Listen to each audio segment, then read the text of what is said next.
¿Qué tal?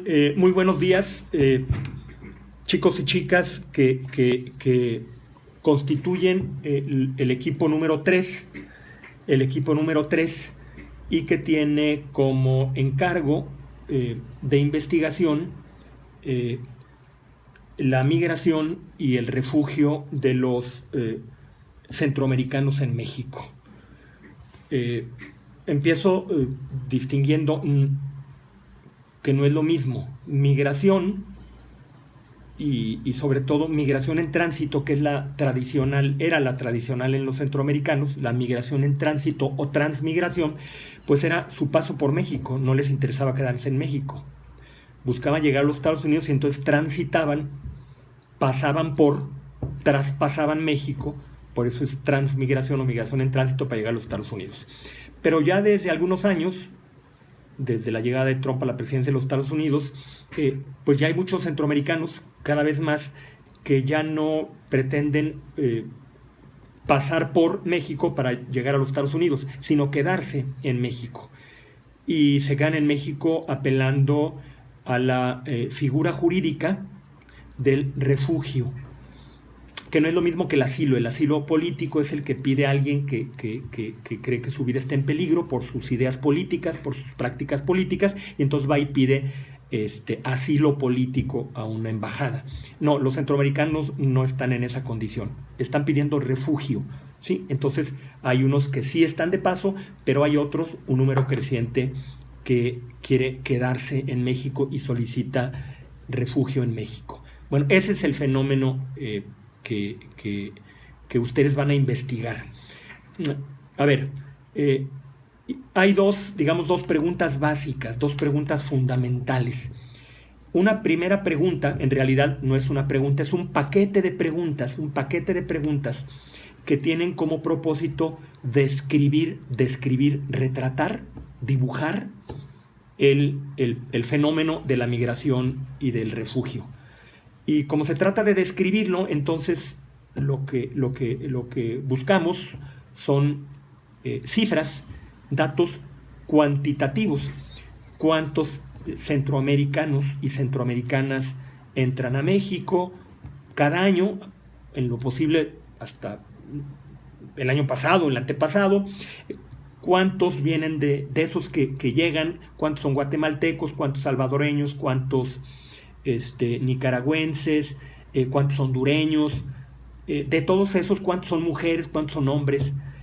¿Cuántos son adultos? ¿Cuántos son menores de edad? ¿Cuántos menores de edad ya viajan solos? Antes viajaban con sus familias, ahora viajan solos los niños.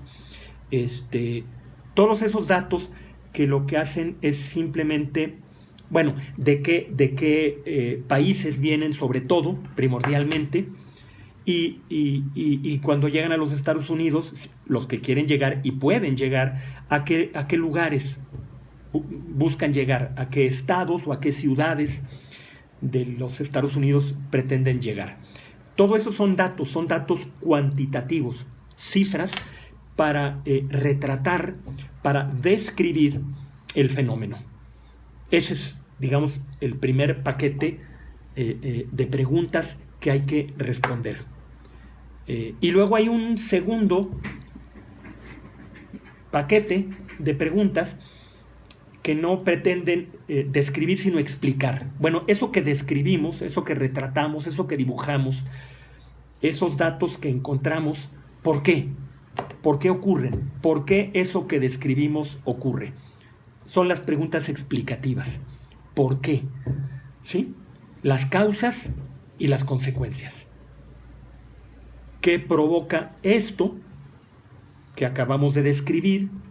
Que tantos gente se vengan y tantos sean hombres, tantas mujeres de tales países. ¿Qué es lo que provoca eso? Las causas, insisto. ¿Y cuáles son las consecuencias de esta migración? Las consecuencias en sus países, las consecuencias en México y las consecuencias en los Estados Unidos. Entonces, primer paquete de preguntas descriptivas. ¿Qué pasa?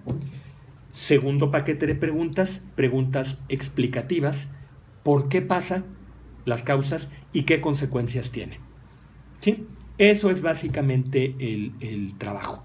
Hay que empezar bueno, haciendo la lista de preguntas, sobre todo las preguntas descriptivas, que es una lista mucho más larga, porque las preguntas explicativas en realidad son muy sencillas. Son estas que decía: cuáles son las causas y cuáles son las consecuencias. Me detengo un poco en las causas como para darles pistas.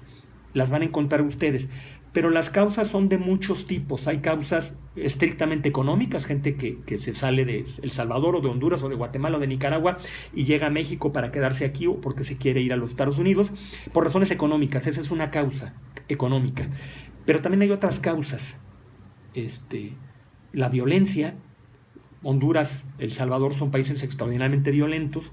Entonces hay gente que se quiere salir para llegar a los Estados Unidos o para quedarse en México a causa de la violencia. En fin, hay que buscar eso. Bueno, este video, la liga para este video se la van a encontrar ustedes en un correo electrónico que les voy a mandar en unos minutos. En ese correo electrónico también les voy a dar pistas, dónde buscar, a quién preguntarle sobre esto. ¿Sí? Y aprovecho, y con esto termino, si ustedes hacen solo lo que les dije, nada más, exactamente lo que les dije, o sea, no se despeinan, no sudan.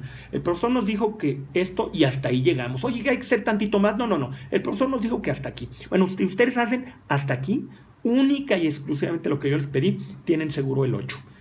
Pero si se ponen las pilas, si le buscan, si investigan, si indagan, si tienen iniciativa y van más allá de donde yo les dije, pues pueden sacar hasta 10. Pero eso que hagan adicional a lo que yo les pido, que sea algo que tenga que ver con el tema, que sirva para ampliar o para profundizar la comprensión del tema. ¿Correcto? Muy bien, seguimos en contacto.